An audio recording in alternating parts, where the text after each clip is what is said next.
Alhamdulillahirrabbilalamin buat jamaah yang baru bergabung. Hari ini kita sedang membahas tema yaitu mengejar rezeki di tanah orang. Tadi sebelumnya guru-guru kita juga sudah membahas ya seperti apa dan bagaimana niat kita untuk mencari ilmu ataupun juga mencari rezeki di luar sana.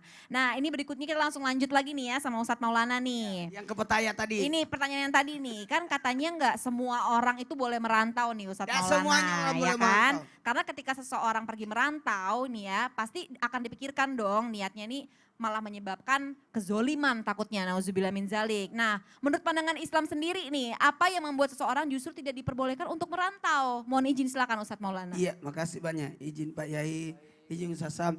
Bismillahirrahmanirrahim. Allahumma salli ala sayyidina Muhammad wa ala ali sayyidina Muhammad. Saya harus sampaikan, itu yang namanya merantau, kita harus banyak pertimbangan. Yang harus dipikirkan, jangan sampai, betul tadi kata Kak Aca, membuat kezaliman. Nah kalau menurut Islam, apa yang membuat seorang itu justru tidak diperbolehkan ketika dia pergi merantau? Ada beberapa hal yang menyebabkan manusia itu tidak boleh merantau. Yang pertama yang harus kita sadari, jangan sampai ketika dia merantau lalu meninggalkan kewajibannya.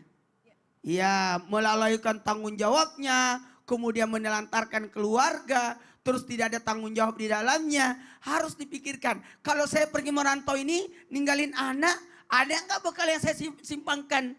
Ada enggak? Makanya mohon maaf, haji saja, manistata ilaihi sabila disebutkan bagi orang yang mampu. Kemampuan yang dimaksud dalam pelaksanaan ibadah haji ini ada bagaimana dia bisa ada bekal pada dirinya dan ada bekal buat keluarga yang ditinggalkannya.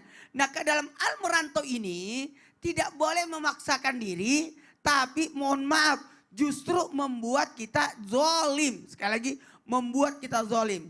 Makanya jangan sampai orang merantau justru melalaikan tanggung jawab. Ada lagi yang kedua, zolim.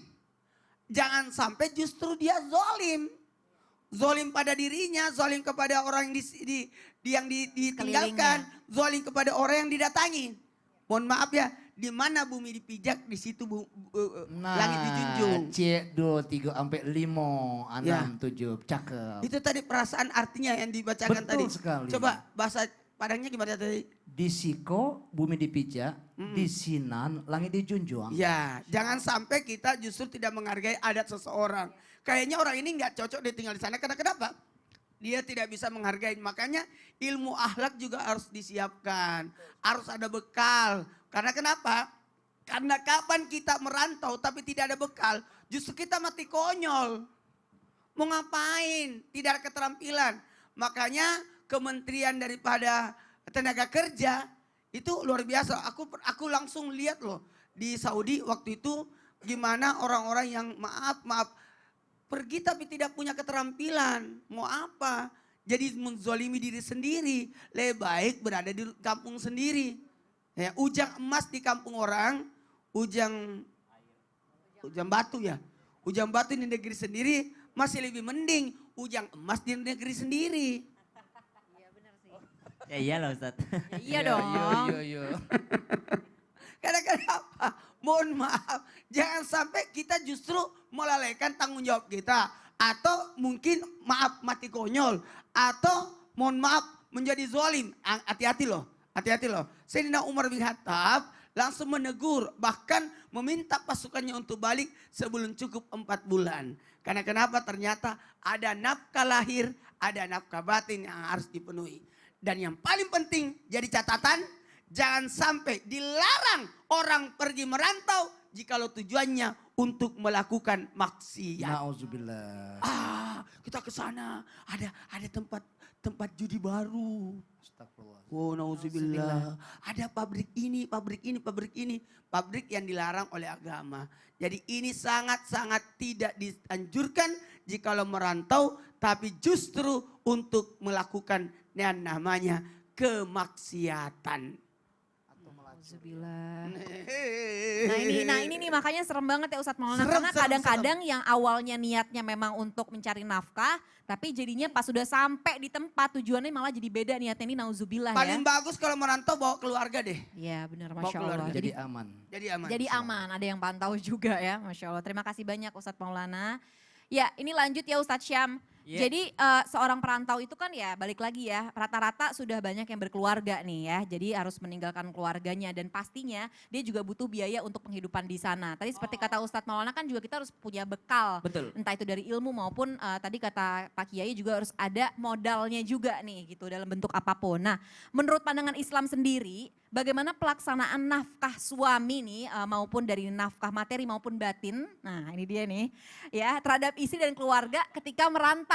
Iya dong Ustadz Syam? Iya betul. Nah, ini nih yang perlu Masya Allah. dipertanyakan juga. Mohon izin silakan. Tabe guruku Ustadz Maulana, Pak Kiai, Kak Aca, dan seluruh jamaah yang dimuliakan Allah Subhanahu wa Ta'ala, dan seluruh perantau yang insya Allah guna mencari ridho Allah, guna mencari fadlillah, Amin, pekerjaan, Amin, ya Rabbal. karunia Allah, ridho Allah, baik itu dalam bentuk ilmu, baik itu dalam bentuk nafkah. Namun ternyata ada yang namanya prioritas. Dalam fikih saja ada namanya fikih prioritas.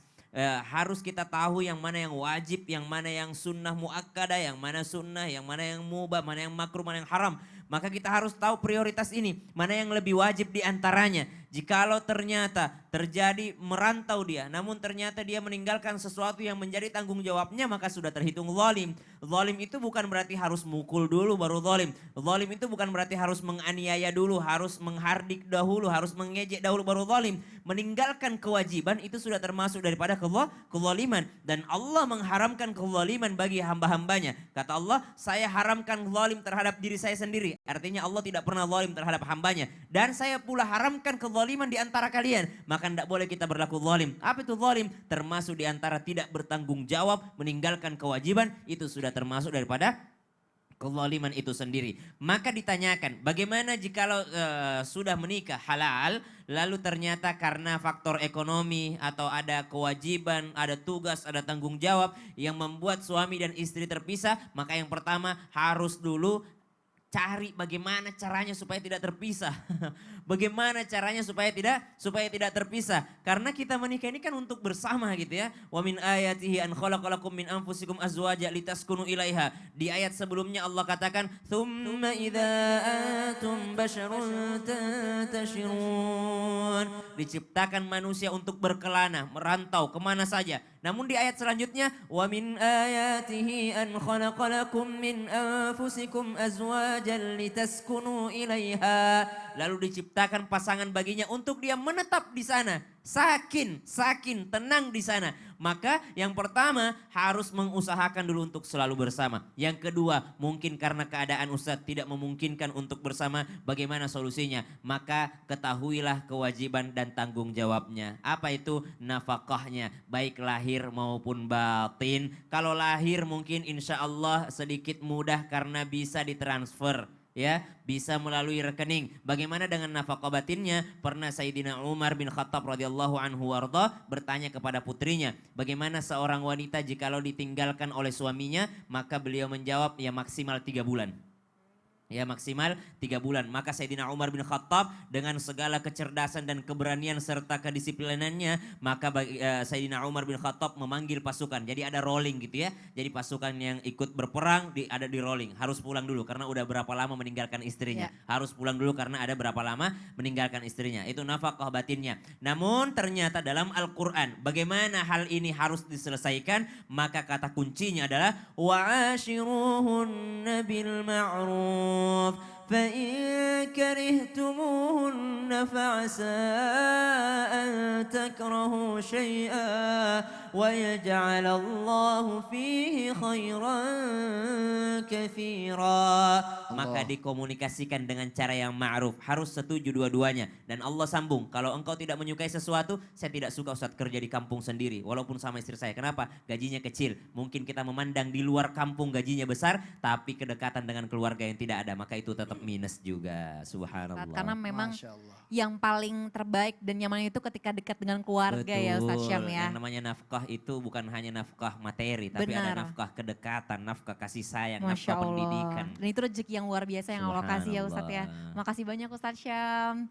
Ya jamaah seru sekali ya pembahasan pada pagi hari ini. Mungkin jamaah di rumah juga ada yang mengalami persis seperti yang kita bahas pada pagi hari ini ya. Kalau gitu langsung saja karena mungkin jamaah di rumah juga udah gak sabar. Pertanyaannya akan dijawab oleh guru-guru kita. Langsung saja kita masuk ke segmen Tanya Dong Ustadz. Kami semua tanya tanya dong Ustaz. Ya, bismillah. Ini pertanyaan pertama dari @cici_sri. Assalamualaikum, tanya dong Ustadz, kalau mencari nafkah di kampung orang, terus kita muslim tapi sebagai minoritas nih.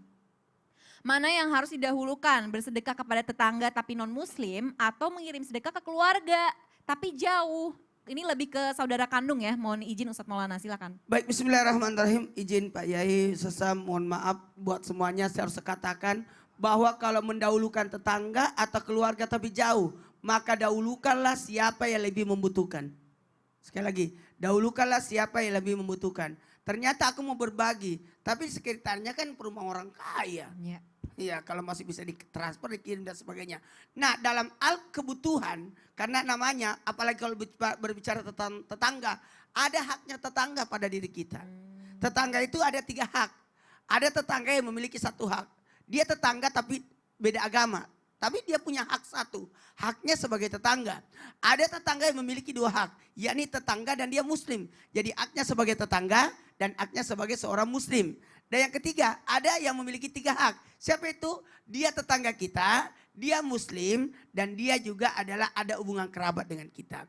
Jadi tiga ini, tapi dalam hal ini ternyata kita harus memenuhi kewajiban kita sebagai seorang muslim, sebagai orang yang bertetangga. Jadi ada tingkat kepedulian. Yang mana tetangga kita? Yang paling dekat dengan pintu kita. Maka saya garis besarkan bahwa penuhi kewajiban kita dan penuhi haknya orang. Tunaikan kewajiban kita dan penuhi haknya orang. Jangan sampai kembali lagi. Tidak terjadi kezaliman. Maka tetangga adalah saudara terdekat kita. Saya mau tanya, siapa yang duluan loncat kalau ada sakit perut tengah malam? Tetangga. Tetangga. Carilah keluarga yang jauh, dia datang, kita sudah tepar. Baik. Masya Allah. Nauzubillah. Iya, Masya Allah, makasih banyak Ustadz Maulana. Jadi Iya. balik lagi dicari siapa yang paling membutuhkan dahulu ya Ustadz Maulana ya. Ya, semoga terjawab jemaah. Pertanyaan kedua ini dari hamba Allah. Assalamualaikum Ustadz, saya bingung. Tiap gajian orang tua saya suka maksa biar saya setorin setengah gajinya buat mereka. Bilangnya sih buat ditabung. Ya alhamdulillah sih, tapi akhirnya banyak kebutuhan saya tuh jadinya tapi keteter di sini karena uang saya jadi pas-pasan. Sebenarnya apa orang tua saya tuh berhak ya atas pengelolaan penghasilan anak? Mohon izin akan dijawab oleh Tausiah dengan Pak Kiai Haji Agus, silahkan. Iya, terima kasih Kak Aca. Sama-sama, Pak Kiai. Terima kasih Pak Kiai Maulana, Kiai Syam. Mohon izin pemirsa Indonesia, bismillahirrahmanirrahim. Hadis Nabi mengatakan wa auladuhu abroron. Itu bahagia sekali kalau orang tua atau keluarga mempunyai anak aulad abroron yang berbakti kepada kedua orang tua. Jangan bingung. Loh, kita kan bakti wajib dan orang tua tidak pernah mau dibalas budi kok. Anaknya senang dapat gaji saja, anaknya happy, mama papa sudah happy. Jangan seuzon pada orang tua. Dan orang tua yang baik adalah pada saat anak pas-pasan saja itu nggak pernah mengganggunya. Karena buat keluarga, kecuali mereka belum berkeluarga dan dia tepat berbakti pada mama dan papa. Kenapa? Karena mama papanya mungkin orang tua yang nggak ada atau miskin.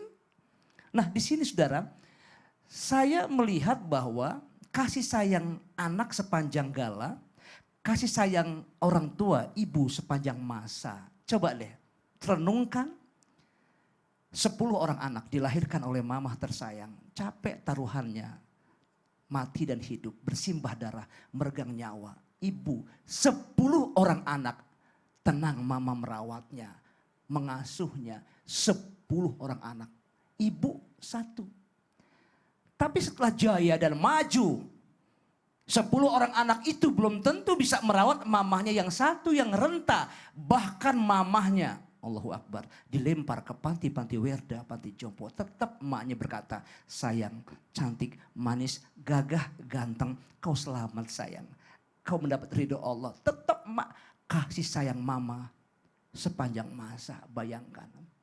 Kita flashback ke belakang coba. Bahwa Uwais Al-Qarni saja emaknya gak bisa melihat Kiai Syam, Kiai Maulana. Mamahnya lumpuh, Kak Aca gak bisa kemana-mana. Emaknya renta, hanya 1 mama berkata, sayang Uwais ajak mama pergi haji. Bayangin coba, jauh Al-Qarni, kampung di Yaman, digendong tuh emaknya, wukuf di padang Arafah, kemudian tawaf 7 putaran, sa'i 7 putaran, bahkan mabit Musdalifah, mabit di Mina, melontar. Pada saat tawaf, Masya Allah, emaknya berkata, Allah berikan surga buat anakku. Surga buat anakku. Bayangin coba lihat, emaknya digendong waktu tawaf, waktu sa'i, padahal ibunya sakit. Tapi itu, mohon izin, masih belum tertebus dengan setetes air susu mama. Saya terbayang ucapan Kiai Maulana berkata waktu itu, ibu mengeluarkan, itu yang namanya pecah air ketuban. Saya melihat Kiai Maulana berpidato waktu itu. Ada 5 air pada orang tua seorang ibu, air ketuban pecah. Darah juga mengalir, air darah. Bayangin, air susu diberikan. Kemudian Masya Allah, air mata, bahkan air keringat yang tumpah. Maaf, ridho Allah tergantung ridho orang tua. Kak Aca, murka Allah tergantung pada murka orang tua. Kak Aca kenapa? Sedih. Sedih. Soalnya jadi orang tua tuh, Ya, ya itu aku udah ngerasain jadi orang tua. Allahu Ya, Akbar. ibu. Percayalah. Wa wasainal insana biwalidayhi hamalatu ummuhu wahnan ala wahnin wa fisaluhu fi amaini anishkurli waliwalidayka ilayal masir. Aku wasiatkan dan aku perintahkan bagi manusia agar berbuat bakti kepada kedua orang tua. Mama, ibu, hamalatu ummuhu wahnan ala wahnin. Mengandung, bayangkan coba, berat dan seberat-beratnya. Wa fisaluhu fi ameni anishkurli wali walidayka ilayal masir. Demikian pemirsa Indonesia. Semoga kita menjadi anak yang berbakti pada kedua orang tua. Sedikit baru timbang gaji. Hartamu dan jiwamu adalah milik mamamu. Demikian. Okay. Masya Allah, terima kasih banyak Pak Ya, Kiai. Benar-benar jadi ngingetin kita sama orang tua ya Pak Kiai. Allahu Akbar. Masya Allah, bismillah, mudah-mudahan bermanfaat dan mudah-mudahan apapun yang kita sedekahkan untuk orang tua kita maka Allah akan ganti lebih besar. Amin, amin ya Rabbal Alamin. Amin insya Allah. Ya Ustadz Maulana, Ya. ini Masya Allah ya, jadi kita bisa melihat bagaimana pandangan Islam tentang merantau, tentang Sangat. bagaimana itu Sangat, baik sangat itu mencari bagus. rezeki maupun untuk ilmu. Nah tapi Bahkan nih, untuk ibadah. ya Masya Allah, nah ini Ustadz Maulana, sebenarnya apa aja sih yang harus kita persiapkan untuk merantau nih? Karena kan tadi kata Ustadz Maulana juga harus banyak pertimbangan kan, nggak boleh main pergi aja gitu. Nah, ketika kita akan merantau, kita harus siapkan buku catatan. Waduh, buat apa nih Ustadz? Ya, buat mencatat tausiah saya sebentar. Oh iya juga Setelah yang sih. satu ini. Masya Allah. Ya Allah. Ditahan lagi ya jamaah. Baiklah jamaah, jangan kemana-mana, tetap di Islam itu indah. Jamaah oh jamaah, Alhamdulillah. Iya kan harus dicatat kan. Kadang-kadang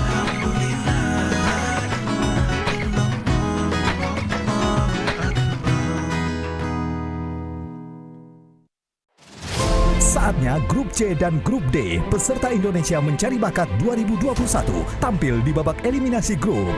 Ayo dukung peserta favorit kamu dengan scan QR Code atau kunjungi website insertlife.com/imb atau melalui aplikasi insertlife.com. Saksikan Indonesia Mencari Bakat 2021 babak eliminasi Grup C dan D Sabtu dan Minggu 13 dan 14 November jam 6 sore live di Trans TV.